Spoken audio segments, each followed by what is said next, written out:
కల్తీ అనేది మహమ్మారిగా తయారైపోయింది. కల్తీ లేని వస్తువే ఇప్పుడు దొరకట్లేదు.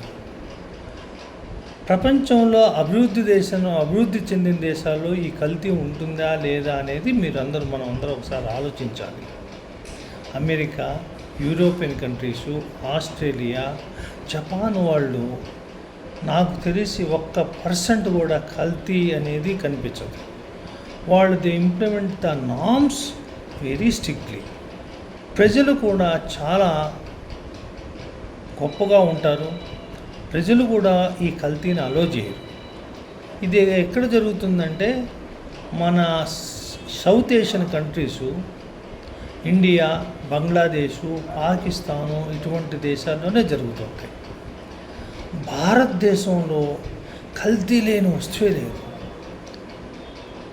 పాలల్లో కల్తీ, కారపొడులు లాంటి పొడుల్లో కల్తీ, పసుపు లాంటి దాంట్లో కల్తీ, నూనెలు కల్తీ, మాంసము కల్తీ, ప్రతి దాంట్లో కల్తీ అండి.